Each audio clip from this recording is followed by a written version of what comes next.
Auzubillahi minash-shaytanir-rajim. Bismillahir-rahmanir-rahim. Start with the name of Allah, the most beneficent and the most merciful. एक neutral आकर हमें मुझे ज्ञान दे रहा है कि यार जो है तुम्हें बदला नहीं लेना चाहिए और बदला लेना अच्छी बात नहीं है। तो उसको मैं कहना चाहता हूँ कि चलो बदला नहीं लेते हैं, लेकिन एज़ अ मुस्लिम हमारा फ़र्ज़ बनता है कि हम जो हैं वो एहतसाब करें। एहतसाब करना हम सब का फ़र्ज़ है, तो हिसाब तो होगा, ठीक है। और वो कह रहे हैं कि बुराई का बदला अच्छाई से दो, तो हम कोई बुराई कुछ भी नहीं करेंगे, हम बस एहतसाब लेंगे, एहतसाब करेंगे, ठीक है। समझ में आई? अच्छा तो अच्छा, जिस तरह हम एहतसाब कर रहे हैं, इनका मतलब मुहासबा कर रहे हैं हम। ये नहीं है कि मुहासबा कर रहे हैं मतलब हम इन्हें ईगो से निकाल कर सीरीज़ के एंड तक हम ईगो से निकाल कर इन्हें इंडिविजुअलिटी तक लेकर आ जाएंगे इंशाल्लाह। और जिस तरह हम लोगों ने इनका एहतसाब किया इसी तरह करेंगे इंशाल्लाह, करेंगे इसी तरह। आप लोगों का भी ये फ़र्ज़ बनता है कि आप लोग भी अपने अपने इस तरह के अंकल एक्स की जो फैमिली है और इस तरह के जो कैरेक्टर्स हैं, आप भी इन सब का मुहासबा करें और आप भी इनको इंडिविजुअलिटी की तरफ लेकर आएँ, ठीक है। यही मेरा मकसद है आप सबको। अच्छा, आज जो हमारा टॉपिक है वो है गैस लाइटिंग के ऊपर। तो गैस लाइटिंग तो एक तो ब्रॉडर पर्सपेक्टिव से भी ऊपर हमारे ऊपर किया जा रहा है। गैस लाइटिंग का मतलब है कि परसेप्शन ऑफ रियलिटी को कंट्रोल करना। आपकी जो परसेप्शन ऑफ रियलिटी है उसको जो है वो आप उस पर डाउट करने लग जाते हो, या फिर अपनी सच्चाई पर आप डाउट करने लग जाते हो। आपकी सच्चाई कुछ और हो जाती है लेकिन असल में होती कुछ और। अब देखें ऊपर जो ताऊती फोर्सेस जितने भी हैं वो कर क्या रहे हैं, वो हमारी जो रियलिटी अपनी खुद की असल पहचान से हमें सबको दूर कर रहे हैं, ठीक है ना। यानी हमारी खुद की रियलिटी से हमें दूर कर रहे हैं। ये ऊपर बड़ी पहनी ये जो ऊपर जो फोर्सेस है ना बैठी हुई, ताऊती फोर्सेस जो हैं कंट्रोल करती हैं, वो चाहती ही यही है कि इंसान जो है अपनी रियलिटी से दूर हो। उसके लिए वो चाहते हैं कि इस तरह के हैवान लोग जो हैं वो माशरे के अंदर पैदा हो, जो इसी वजह से वो जो है वो इनको ईगो की तरफ लेकर आते हैं। तो ईगो की तरफ वो जितना लेकर आएंगे उतना ही ये इस तरह के कैरेक्टर्स पैदा होंगे, एंटी वाई टाइप के और डॉक्टर लूसीफर टाइप के। इस तरह के कैरेक्टर जो है वो पैदा होंगे ईगो की तरफ अगर लेकर आएंगे। तो इंसान की जो इंडिविजुअलिटी होती है ना वो आइडियलिज़म पे बेस करती है। जो आइडियलिस्टिक इंसान जो होता है ना वो अपनी रियलिटी को खुद बनाता है, अपनी रियलिटी खुद क्रिएट करता है। इस तरह की उसके अंदर पावर आ जाती हैं। लेकिन ये जो ऊपर बैठी हुई ताऊती फोर्सेस हैं वो ऊपर पहले करते क्या हैं, वो लोगों को पहले ईगो की तरफ लेकर आते हैं और फिर ये ईगो वाले इंसान इनके जो ज़्यादा टारगेट होते हैं वो इन आइडियल नेचर वाले लोग होते हैं। पहले वो हमारी आइडियलिज़म को ख़त्म करते हैं ये लोग जो है, और फिर वो लोग ये बोलते हैं कि रियलिटी पे आओ, रियलिटी पे आओ। हालांकि जो रियलिटी है, आइडियलिस्टिक इंसान वो अपनी रियलिटी खुद क्रिएट कर सकता है अगर हम सही से इकबाल को पढ़ें तो। खैर वो अलग एक टॉपिक में चले जाऊँगा मैं। अच्छा, तो इनका काम ये होता है, इनका टारगेट ये होता है कि इंसान को उसकी आइडियल नेचर से दूर करके वो रियलिटी बनाते हैं जो कि ये दुनिया को दिखा रहे हैं। आज की जो दुनिया है यही रियलिटी है, मतलब ये हमारी इंसानों की असल रियलिटी को इन्होंने कंट्रोल किया हुआ है। अच्छा, अब इस तरह के लोग फॉर एग्जांपल आंटी वाई और दूसरी तरफ है शेर अली। तो इन दोनों के नेचर के बारे में आप लोगों को बताते हैं। आंटी वाई ईगो से बेस्ड करती हैं, उनकी पर्सनैलिटी एक कोवर्ट नार्सिसिस्ट पर्सनैलिटी है और वो स्मार्ट हैं, ठीक है ना, दिमाग यूज़ करती हैं, वो स्मार्ट हैं और कोल्ड एम्पैथी है उनके अंदर। अच्छा, दूसरे तरफ क्या नाम है अपना शेर अली जो है वो आइडियल है, एम्पैथेटिक है, अच्छा सेंसिटिव, इमोशनल है, स्मार्ट भी है वो, ठीक है ना, इमोशनल भी है वो, और पहले शाय और बहुत ज़्यादा रिज़र्व भी है वो, तो या था पहले, अब तो वो बहुत चेंज हो गया, शाय और रिज़र्व भी था। तो ये आइडियल नेचर है इनके जो टारगेट होते हैं, मैं सबको पहले ही बता दूं कि ये टारगेट जो होते हैं असल में इस तरह के ही लोग होते हैं, एम्पैथेटिक लोग होते हैं, काइंड और सेंसिटिव लोग होते हैं। तो ये वीडियो खासकर इस तरह के जो लोग हैं वो ज़रूर इस सीरीज़ को देखें क्योंकि इनकी ज़िंदगी बच सकती है इस तरह के लोगों से। अच्छा, तो ये थी इनकी पर्सनैलिटी। अच्छा, अब ये जब गैस लाइटिंग का पता तो तब चलता है जब आपके साथ नुकसान हो चुका होता है, तब आपको पता चलता है। पहले आपको नहीं पता चलेगा। जब आपका नुकसान हो चुका होगा तो फिर आपको ये अंदाज़ा होगा कि आपके साथ तो खेल हो गया। तो ये खेल करते किस तरह हैं ये लोग, पहले सबसे पहले गेम करने के लिए ये लोग आइसोलेट करते हैं, आइसोलेशन की पॉलिसी इख्तियार, आइसोलेट करेंगे आपको। और आइसोलेट के लिए, क्योंकि इन्हें पता है कि जब हम अपना मेन टारगेट देखें, अंटी वाई का टारगेट क्या था? अंटी वाई टारगेट ये था कि शेर अली की लाइफ को अपने ऊपर पूरा डिपेंडेंट बनाएं और उसकी लाइफ को मुकम्मल तौर पर कंट्रोल करें, पूरी ज़िंदगी लाइफ को कंट्रोल करें। ठीक है, जिनको वो कंट्रोल कर सकते हैं वो ठीक होते हैं, जिनको नहीं, जो हैं आज़ादी की तरफ निकल जाते हैं, इंडिविजुअलिटी की तरफ निकल जाते हैं, तो ये उनके लिए बड़ा मसला हो जाता है, इस तरह के लोगों के लिए। पहले जो है ना वो ये करेंगे कि आपको आइसोलेट करेंगे, लेकिन पहले आपको ये एहसास दिलाएंगे ये लोग कि हम जो हैं वो आपके बहुत ज़्यादा केयरिंग हैं, आपसे प्यार करने वाले हैं, आपसे बहुत ज़्यादा लव करने वाले हैं, आपका ट्रस्ट जीतेंगे, आप उनके ऊपर बिल्कुल ट्रस्ट करने लगोगे। जब वो आपको ये एहसास दिला देंगे तो फिर वो अपना वो टारगेट आइसोलेट करना शुरू करेंगे, क्योंकि इनको पता होता है कि अगर किसी को मैनिपुलेट करना है तो सबसे पहले उन्हें आइसोलेट करना पड़ेगा।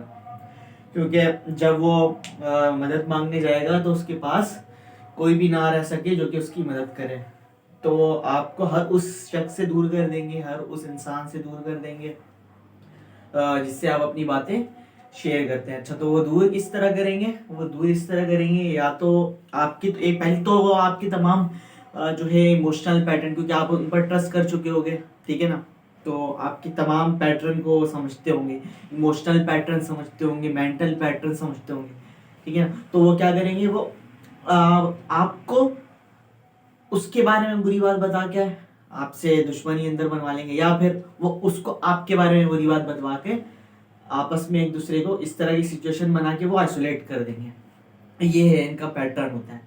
तो ऐसे कर करके वो आपको आइसोलेट कर लेंगे। अच्छा, फिर जो है वो परसेप्शन मैनेजमेंट का भी गेम करेंगे साथ साथ। अब क्योंकि जैसे कि क्या नाम है, वो जो था शेर अली जो था वो सुबह निकलता था कोचिंग के लिए, सुबह निकलता था वो यूनिवर्सिटी के लिए, और फिर आता था शाम को।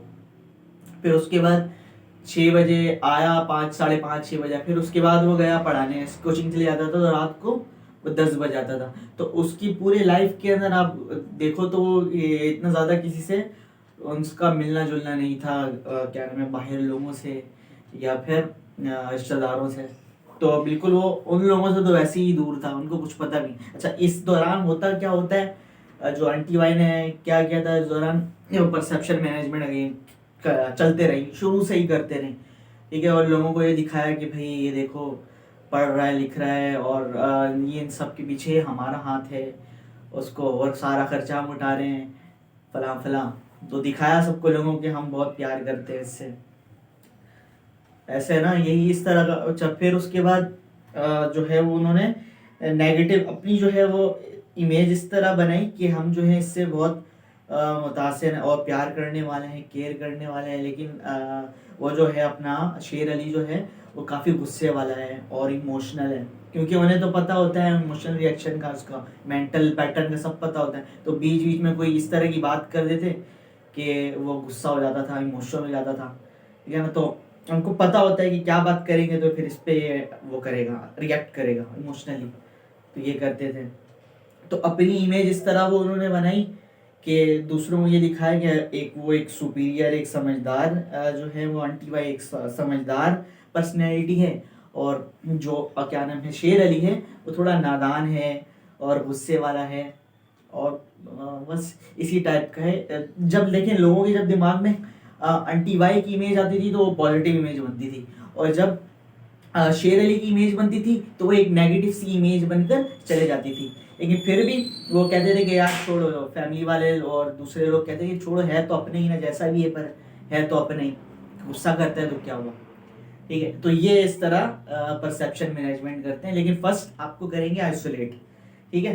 तो ये था। अच्छा, अब जो है आज की वीडियो यहीं पे रोकते हैं। फिर अब जो है मैं बताऊंगा कि जो वो गुस्सा का जो प्रोवोक करते थे, प्रोवोक करने के लिए वो कौन कौन से टेक्निक मैनिपुलेशन इस्तेमाल कर रहे होते हैं हमें, और ये चीज़ आपको भी समझ में आनी चाहिए, क्योंकि आपके साथ भी ऐसा ही, अगर आप कोई आपको मैनिपुलेट करेगा तो आपको प्रोवोक करने के लिए इस तरह की हरकतें ज़रूर करेगा। तो नेक्स्ट पार्ट के अंदर हम ये स्टार्ट करते हैं, ठीक है।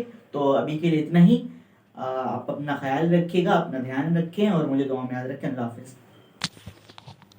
औज़ुबिल्लाहिमिनश्शैतानिर्रजीम बिस्मिल्लाहिर्रहमानिर्रहीम। तो जो है मैं खा पी कर वापस आ गया हूँ, थोड़ा रेस्ट कर मैं सोच रहा हूँ आज ही जितनी वीडियो बन सकती है बना लेते हैं, फिर टाइम कहाँ मेरे पास रहता है ज़्यादा। तो इस टाइम का फ़ायदा उठाते हुए जितनी वीडियो बन सकती है आगे आज बना लेते हैं। अच्छा, तो मैं अभी कहाँ पर था, लास्ट टाइम बता रहा था कि मैनिपुलेशन करने के लिए, वो प्रोवोक करने के लिए फिर आपको मैनिपुलेशन का इस्तेमाल करेंगे। हाँ, तो किस किस तरह से मैनिपुलेट करेंगे और वो किस किस तरह से आपकी इमोशनल रिएक्शन का फ़ायदा उठाएंगे, तो इमोशनल पैटर्न का फ़ायदा उठाएंगे। तो उसमें सबसे पहले वो जो है, और भी बहुत सारे मैनिपुलेशन बिहेवियर्स हैं, लेकिन सबसे पहले अभी हम करते हैं मैनिपुलेशन ऑफ फैक्ट्स। इसमें वो जो हैं डार्क ट्रेड्स वाले लोग जो होते हैं वो क्या करते हैं, वो फैक्ट्स को मैनिपुलेट कर लेते हैं। अच्छा, हकीकत फैक्ट्स को मैनिपुलेट करने से मुराद ये है कि देखने में तो टेक्निकली आपको लगेगा नहीं कि उसमें कोई बुराई है या फिर वो उसने झूठ बोला है, लेकिन इथिकली वो एक झूठ है, इमोशनली वो एक झूठ है। ठीक है, वो कैसे, मैं अभी एक एक करके, अब उसके लिए वो कुछ टैक्टिक्स यूज़ करते हैं 4-5। उसमें सबसे पहले वो क्या करेंगे, वो cherry picking of the facts रखेंगे। अब जैसे कि इमोशनल रिएक्शन अगर कोई दे रहा है और किसी के सामने, तो वो उसको सिर्फ वो बात बताएंगे कि इसने किया है गुस्सा, या फिर इसने गलत ज़बान इस्तेमाल की है, तो उसको बताएंगे, उस फैक्ट्स को पिक करके बताएंगे, और फिर वो ओमिटिंग सर्टन फैक्ट्स, और उस फैक्ट्स को छुपा लेंगे जो कि जिस वजह से उन्होंने प्रोवोक किया था, जिस वजह से वो इमोशनल रिएक्शन दिया गया है। यानी इसमें वो क्या करते हैं, वो अपनी वो चीज़ जिससे वो पकड़े जाएंगे उसको छुपा लेंगे, और जिसमें उनकी बचत हो जाएगी, यानी जिसमें उनका फ़ायदा होगा, वो उसको दिखाएंगे। वो cherry picking of the facts and omitting certain facts. अच्छा, फिर तीसरा तरीका क्या होता है, taking facts out of context. अच्छा, जो फैक्ट्स को बिल्कुल आउट ऑफ कॉन्टेक्स्ट, अभी जैसे कि कोई बात जो कर रहा है वो सीरियस अंदाज में नहीं कर रहा, वो ऐसी मजाक में कर रहा है, तो फिर अगर उन्होंने बताना है किसी को, तो वो इस तरह बताएंगे गुस्सा दिलवाने के लिए या प्रोवोक करने के लिए कि ये जो है इस बात को इसने इस तरह से कॉन्टेक्स्ट ही चेंज कर देंगे, उस मजाक वाली बात को इस तरह बताएंगे ऐसा लगेगा कि इसने सीरियस में बोला था। ठीक है ना, तो ये है taking facts out of context. इससे भी बुरा लग जाता है, इससे भी इमोशनल रिएक्शन बाहर आ जाता है, ख़ासकर आइडियल लोगों का। अच्छा, फिर फोर्थ में क्या करते हैं, with holding of the key information को ये क्या कर लेंगे, छुपा कर रखेंगे। अब जैसे कि परसेप्शन मैनेजमेंट, जो फर्स्ट में बताया था मैंने कि लोगों को परसेप्शन मैनेजमेंट से इस तरह इन्होंने बताया कि हम जो हैं वो सारा इसका ख्याल रखते हैं, पढ़ाई का ख़र्चा उठाते हैं।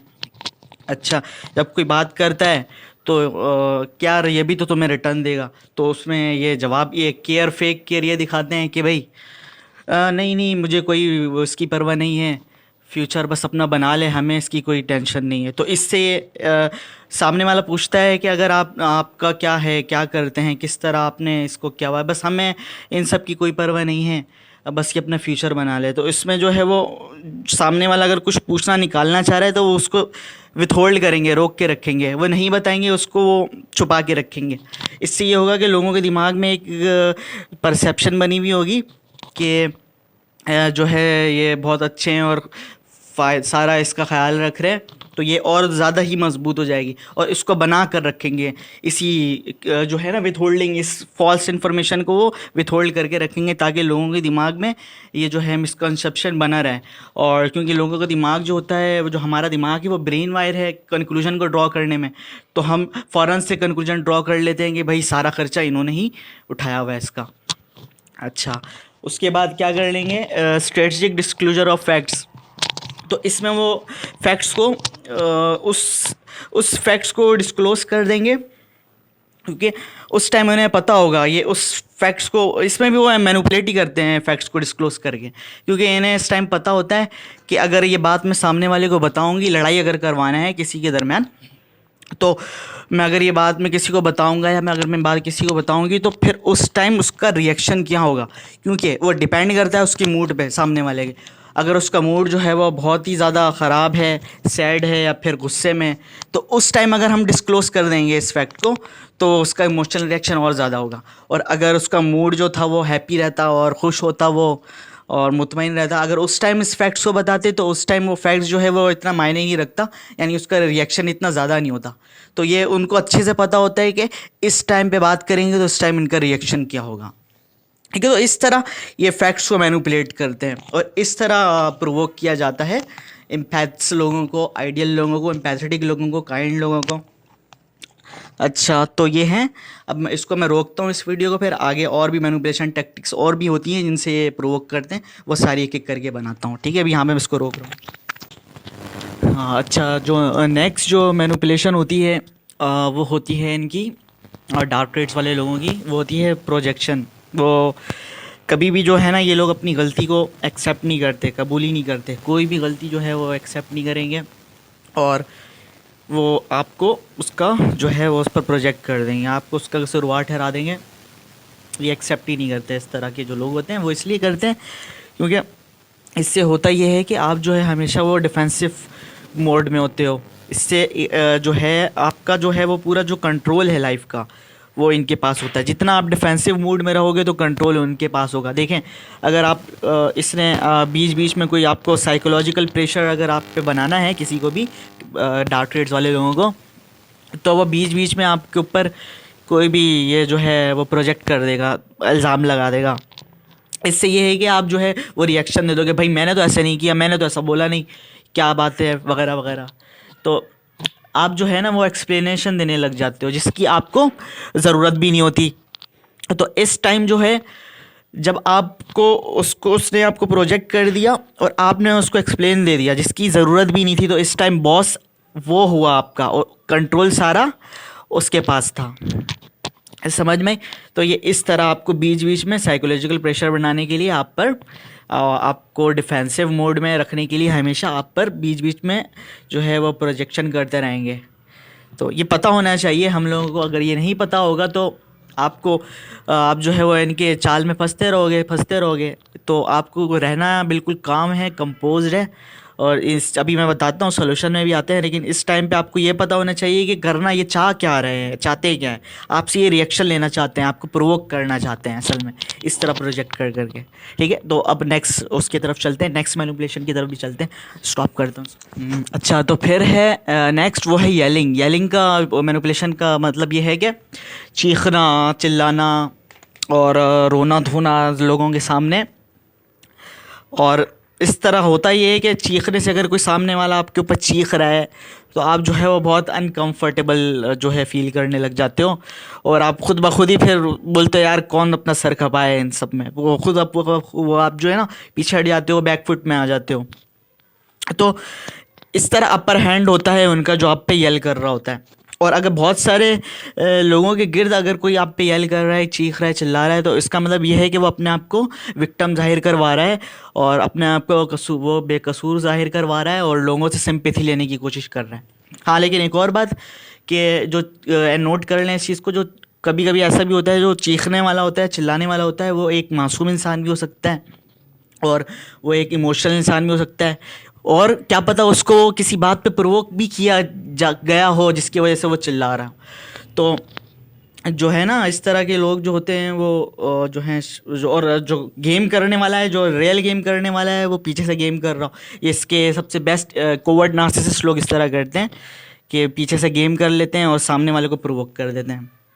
तो ऐसा भी ये हो सकता है कि चिल्लाने वाला जो वो एक इमोशनल इंसान हो और मासूम इंसान हो। इस चीज़ का भी ख्याल रखिएगा। ठीक है ना? तो ये है, येलिंग भी हो गई कंप्लीट, प्रोजेक्शन भी हो गई। अब हम आगे चलते हैं। अच्छा, अब नेक्स्ट मैनिपुलेशन की तरफ चलते हैं। जो नेक्स्ट हमारा है मैनिपुलेशन वो है कोवर्ट इंटिमिडेशन। इंटिमिडेशन का मतलब तो होता है डराना, धमकाना, डराना। ठीक है ना?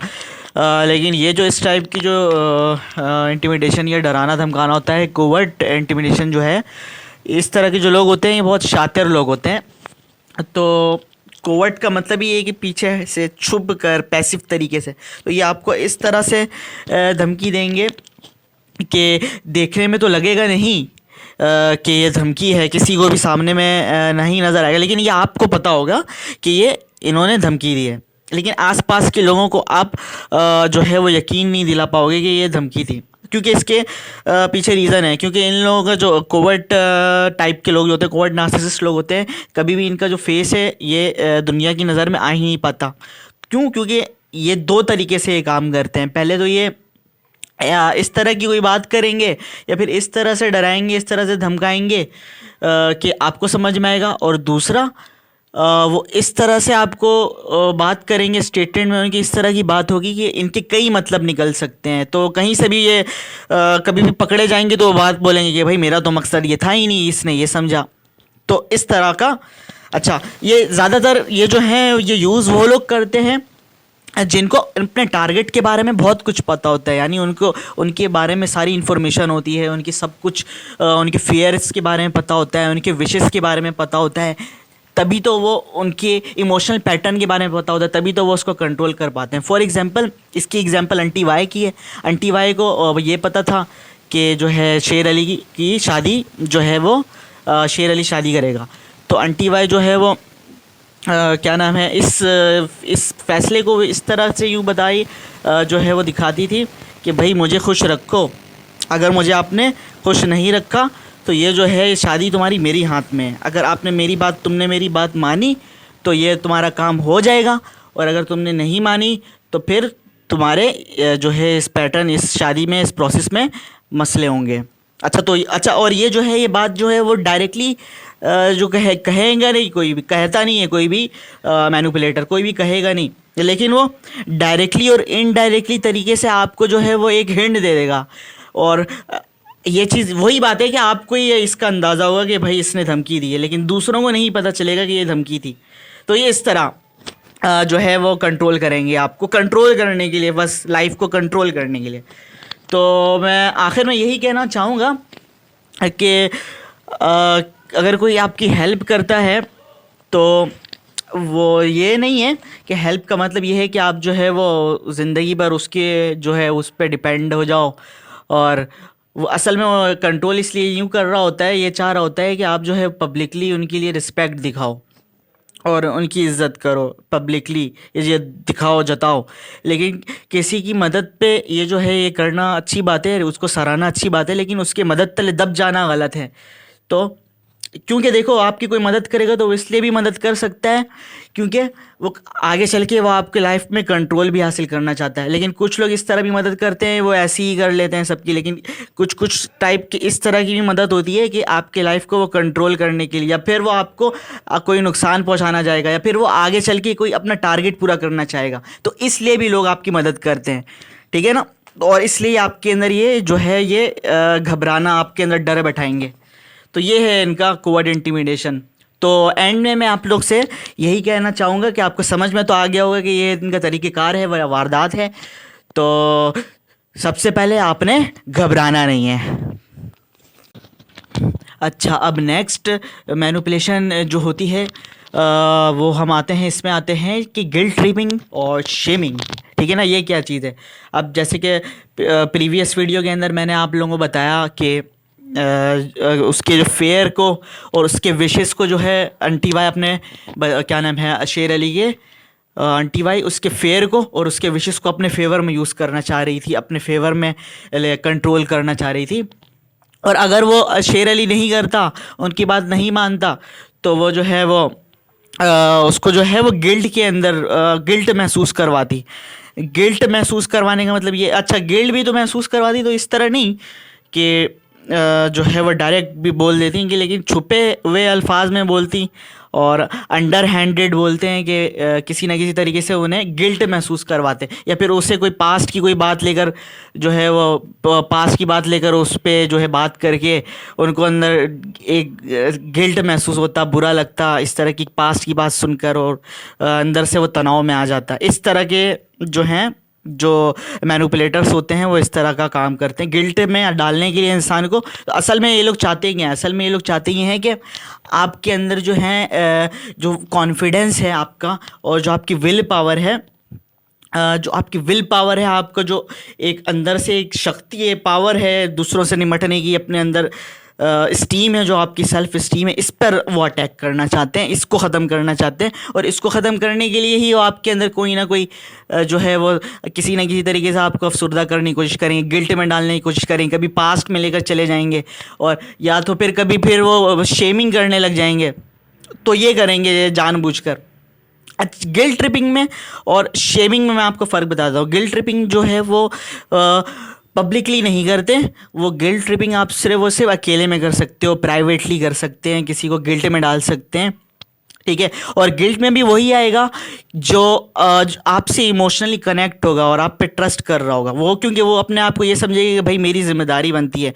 और क्योंकि हम जब दूसरों के साथ अपनों के साथ जब हम क्या नाम है कनेक्ट होते हैं, तो हम जो है वो इमोशनली कनेक्ट होते हैं, हम लॉजिकली कनेक्ट नहीं होते, हम अपनों से कनेक्ट होते हैं इमोशनली। तो हम हमारे अंदर एक इमोशनल रिस्पॉन्सिबिलिटी आ जाती है कि हमें जो है इनकी बात माननी चाहिए, हमें रिस्पॉन्सिबल हैं, हम इनकी बात नहीं मानेंगे तो हमें अंदर से ही गिल्ट महसूस होगा, ठीक है ना। तो ये, लेकिन कभी भी ये इसको मत समझना ये गिल्ट करवाते हैं आपके अंदर जानबूझकर, मैनिपुलेटर, इसको समझना है आप लोगों को।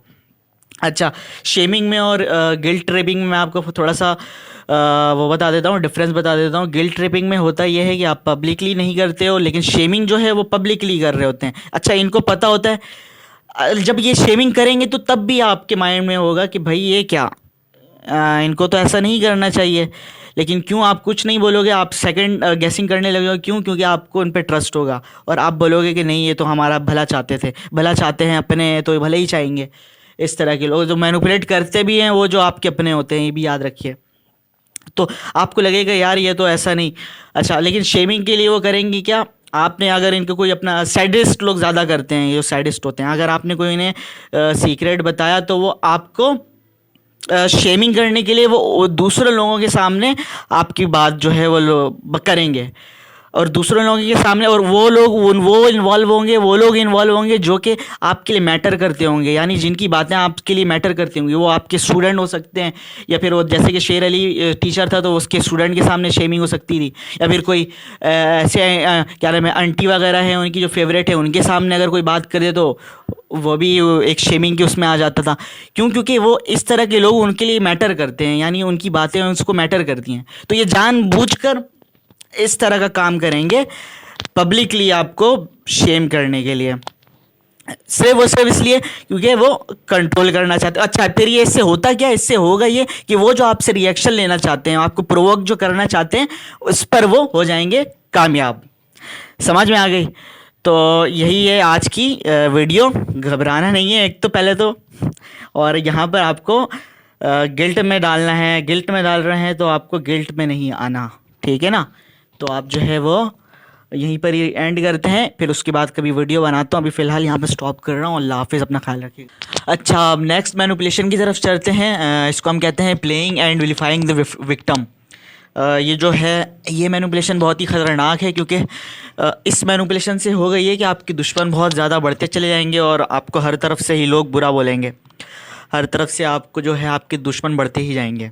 ये होता क्या है, ये असल में ख़ुद को ही अपना जो है ना अपने आप को विक्टिम जाहिर करना, जो कि रियल में खिलाड़ी है, डार्क ट्रेट वाला बंदा है, मैकियावेलियन है, या फिर कोवर्ट नार्सिसिस्ट है, या सैडिस्ट है, या साइकोपैथ है। अपने आप को जो है विक्टिम जाहिर करना, और जो रियल विक्टिम है उसी को ही विलन बना देना। इसका मतलब ये होता है विलिफाइंग द विक्टिम। अच्छा, ये करते कैसे कि इनका तो चेहरा तो सामने आता नहीं है, ख़ासकर ये लोग जो है मैकियावेलियन और कोवर्ट नार्सिसिस्ट लोग इसका इस्तेमाल बहुत बेहतरीन तरीके से करते हैं, क्योंकि इनका चेहरा तो सामने आता नहीं है। तो ये लोग बोलते क्या हैं इस तरह कि हमने इनके लिए इसके लिए इतना किया, लेकिन इसने जो है वो इमोशनल रिस्पॉन्स जब दे रहा था तो विक्टिम ने, मतलब रियल जो बेचारा विक्टिम था, तो उसको बोलने लगे हमने इतना एहसान किया कि लेकिन देखें कितनी बदतमीज़ी करता है हमारे साथ, और ऐसे अल्फाज यूज़ करता है। अगर कोई कोवर्ट नार्सिसिस्ट है तो फिर वो यूँ कहेंगे कि हमने जो है इसके लिए क्या नाम है, एग्जांपल दे रहा हूँ, कि हमने इसके लिए इतना कुछ किया और इसके बदले में हमें इसने जो है ऐसा किया। लेकिन ये नहीं कि वो डायरेक्टली परसेप्शन मैनेजमेंट के ज़रिए लोगों के जहन में बात आएगी। डायरेक्टली वो नहीं कहेंगे कि लेकिन जो उनका मेन टारगेट होगा वो यही है कि लोगों के अंदर ये जो है खुद को मतलब अपने आप को विक्टिम बना देना, और लोग इससे होंगे क्या कि उसको जो क्या नाम है मासूम शख्स था उसको ही क्या नाम है विलन समझने लग जाएंगे। इससे ये होगा कि भाई इसने तो इतना गलत किया, इन लोगों ने इसके साथ इतना अच्छा किया तो इसका ये बदला दिया इसने, तो मतलब आप खुद इसमें विलन बन जाओगे। तो इसका इस्तेमाल ये लोग बहुत अच्छे तरीके से करते हैं। अच्छा, साथ साथ ये जो है ना, ये करने के साथ साथ जो डार्क ट्रेड वाले लोग होते हैं, मैनिपुलेटर्स होते हैं, वो साथ साथ आपसे भी ये सिंपैथी लेने की कोशिश करेंगे। और सिंपैथी इस सेंस पे लोगों से तो लेंगे, लेकिन आपसे भी लेंगे। वो इस सेंस में लेंगे कि आपको जो है आपके अंदर जो है गिल्ट पैदा करेंगे। अगर आपने अपनी बाउंड्रीज को ही सेट किया कि इस तरह नहीं बोलना चाहिए, तो ये आपको आपके अंदर गिल्ट और शेम आपके अंदर फिर इसका बढ़ावा देंगे। आपको फिर आपके अंदर जो है ना इसका बढ़ावा जो है बहुत ज़्यादा बढ़ जाएगा, गिल्ट डाल देंगे आपके अंदर। तो सिंपैथी साथ साथ वो दूसरों से भी आपसे भी लेंगे, तो आप बच के रहना है इनसे, इसके खेल में नहीं आना। अच्छा, ये लोग जो होते हैं अपनी इमेज तो इनकी जो है कभी आती ही नहीं है सामने, तो इसका ये फ़ायदा ये होता है वेरीफाई करने का विक्टिम को ही विलन बनाने का। विक्टिम को फ़ायदा ये होता है कि जो समाज है, समाज के जो लोग हैं, इनके दिमागों में तो बात तो ये परसेप्शन में बैठ चुकी है कि ये जो है बंदा गलत है, विलन है, ऐसा है। तो उसके अंदर समाज के अंदर जो है वो अपनी इज्जत इनकी मेंटेन रहती है। पहला फ़ायदा तो ये होता है। और दूसरा फ़ायदा ये होता है कि जो विक्टिम जो होता है वो हमेशा जो है वो बैकफुट में रहता है, सामने नहीं आ पाता ना, क्योंकि अगर वो कुछ करेगा तो फिर माशरे के लोग उसे बुरा कहेंगे, तो वो हमेशा बैकफुट में रहता है। तो ये इनका टारगेट होता है। वैसे एंड करता हूँ इस वीडियो को, तो एंड में आपको यही कहूँगा कि कभी भी आपको बैकफुट में नहीं होना, आप फ्रंट फुट में ही रहिए। अगर आपने इस टाइम पे अगर आपने कोई एक्शन नहीं लिया तो फिर बहुत बुरा होने वाला है आपके साथ, बहुत ही लोग आपके दुश्मन बन जाएंगे। ठीक है, तो अपना ख्याल रखिएगा फ़िलहाल अभी, और मुझे दुआ में याद रखिए। नेक्स्ट वीडियो भी बनाता हूँ मैं। लव। अच्छा, नेक्स्ट जो है वो है हमारा द ब्लेम गेम। तो इसमें जो है ना ब्लेमिंग कहते हैं इसको। तो इसमें क्योंकि उनको पता होता है कि मैनिपुलेटर गैस लाइटर्स को या मैनिपुलेटर्स को, ये डार्क ट्रेड्स वाले लोगों को पता होता है कि उसने विक्टिम का बहुत ज़्यादा नुकसान पहुंचा दिया है, बहुत ज़्यादा। तो वो अपनी इस ज़िम्मेदारी से बचने के लिए, रिस्पॉन्सिबिलिटी लेने से बचने के लिए वो क्या करते हैं, ब्लेमिंग गेम शुरू कर देते हैं। इससे उनको यही होता है कि वो अपनी रिस्पॉन्सिबिलिटी से बच जाते हैं, और दूसरा आप जो हैं वो बैकफुट पर आ जाते हैं। देखें, प्रोजेक्शन और जो है ब्लेमिंग, इसमें कोई ज़्यादा फ़र्क नहीं है। प्रोजेक्शन में होता ये है कि प्रोजेक्शन तो आम लोग भी करते हैं, नॉर्मल लोग जो होते हैं जिनकी डार्क ट्रेड्स इतनी ज़्यादा उनके अंदर नहीं होती है, तो वो लोग भी करते हैं। यानी हम कोई कसूर करते हैं तो फिर उसको कोशिश ज़्यादा यही होती है कि उसको ना माने और किसी और कसूरवार जो है वो दे दें, इसको कसूरवार ठहरा दें। लेकिन फिर जब बाद में हम जो है नॉर्मल लोग जो बाद में जो होते हैं, जब सोचते हैं अकेले में, तो फिर उन्हें एहसास होता है कि भाई मैंने तो गलत किया और मुझे सॉरी करना चाहिए। गिल्ट महसूस होता है और आपको टेंशन होती है, तनाव होता है। लेकिन जो डार्क ट्रेड्स वाले लोग होते हैं वो जब ब्लेम करते हैं या वो जब प्रोजेक्शन करते हैं, तो वो तो पहली बात तो उनको कोई तनाव फील और कोई फील इस तरह का होता ही नहीं है कि उन्होंने कुछ गलत किया। और कसूरवार जो है वो सॉरी तो भूल ही जाओ, कभी सॉरी करें या फिर आपसे बोले कि मुझसे गलती हुई, कभी भी ऐसा नहीं होगा। अच्छा, अब जो है मैं आपको एक एक करके एग्जांपल देता हूँ कि डार्क ट्रेड्स वाले जो लोग हैं, सैडिस्ट, मैकियावेलियन, नार्सिसिस्ट, ये लोग जो हैं जब ब्लेमिंग करते हैं तो इनका मकसद क्या होता है। सैडिस्ट जो है वो जब आपको ब्लेम करेंगे तो पहले तो वो ये इंश्योर करेंगे कि भाई आपको तकलीफ़ भी होनी चाहिए, और क्योंकि उन्हें इसमें मज़ा आएगा तो वो आप पे ये लोग जो है तो करते ही हैं। सॉरी तो छोड़ो, इसको प्रोजेक्शन तो ये लोग डार्क ट्रेड्स वाले करते ही रहेंगे और रुकेंगे ही नहीं कभी भी। नॉर्मल लोग तो नहीं करते, लेकिन ये लोग बार बार करते रहते हैं। और ये सैडिस्ट लोग तो ये इंश्योर भी कराते हैं कि मज़ा तकलीफ़ हो रही है कि नहीं हो रही। उसके बाद मैकियावेलियन होते हैं, वो जो है ब्लेम करते हैं वो उनका टारगेट पूरा होना चाहिए, उनका मकसद पूरा होना चाहिए, भले ही जो है सामने वाले को कितना भी नुकसान पहुंचे, लेकिन उसका जो टारगेट है वो पूरा होना चाहिए, तो वो उस टाइम तक करेंगे। अच्छा, नार्सिसिस्ट या फिर जो सबसे ख़तरनाक है वो कोवर्ट नार्सिसिस्ट हैं। ये आम तरीके से तो देखने में लगेगा ही नहीं कि ब्लेम कर रहे हैं, लेकिन सामने से, लेकिन आपको देखिए, आप देखिएगा कुछ दिनों बाद आपके बहुत सारे जो लोग हैं आसपास के सारे लोग आपके जो है वो दुश्मन बने हुए होंगे। और क्योंकि उनके माइंड में अलग अलग तरीके से परसेप्शन बैठाई भी होगी, बैठ चुकी होगी अलग अलग तरीके से कि ये जो है सामने वाला जो इंसान है ये एक गलत इंसान है और इसने गलत काम किया है। वो सामने से कहेंगे तो नहीं डायरेक्टली, लेकिन इस तरीके से अलग अलग तरीके से माइंड में लोगों की बात पहुंचाएंगे। और एक टाइम आएगा कि आपको लगेगा कि सारे ही लोगों के दिमाग में ये बात बैठ चुकी होगी कि जो है ये जो है बंदा ये गलत इंसान है और विलन है, वो विलिफाइंग विक्टिम, यही काम करेंगे। तो ये वाली जो सिचुएशन होती है यहाँ पे ये बहुत ख़तरनाक होगी। यहाँ पर जो है वो सभी आपको बुरा बोल रहे होंगे और आसपास के मोहल्ले के सारे लोग आपके दुश्मन बने हुए होंगे। आपका जो है सेल्फ़ इस्टीम, सेल्फ़ कॉन्फिडेंस का तो बेड़ा गर्क हो चुका होगा और आप फिर अपने आप पे यहाँ पर आकर आप फिर अपने आप पे डाउट करने लगोगे कि भाई ये सब क्या गलत हैं, मैं ही क्या नाम है, मैं ही क्या सही हूँ, बाकी सब गलत हैं, इस तरह की माइंड में। तो इस यहाँ से ही वो स्टार्ट हो जाएगी, गैस लाइटिंग का जो अफेक्ट है ना, यहीं से ही वो स्टार्ट होने लग जाएगा। सही है, तो अभी जो है इसको ये इफेक्ट ये होगा। अभी मैं इसको एंड कर रहा हूँ, ब्लेम गेम तो मैंने समझा दिया। तो अभी फ़िलहाल मैं थक चुका हूँ, इंशाल्लाह फिर कभी वीडियो बनाते हैं। इसको मैं यहीं पर ही स्टॉप करता हूँ। अच्छा, तो आप लोगों को अगर इस तरह कोई प्रॉब्लम है, अगर आप लोगों को इस तरह की, और इससे आपको अगर किस तरह निकलना है, तो वो आप मुझसे मैसेज करके ही पूछ सकते हो। मैं नंबर चैनल में लगा देता हूँ, सही है। तो उस तरह किस तरह निकलना है वहाँ से आप लोग मुझसे पूछ सकते हैं। चलें ठीक है, तो अभी आप लोग अपना ख्याल रखिए और मुझे दुआओं में याद रखिए। मैं थक चुका हूँ तो मैं भी जा रहा हूँ आराम करने। अल्लाह हाफिज़।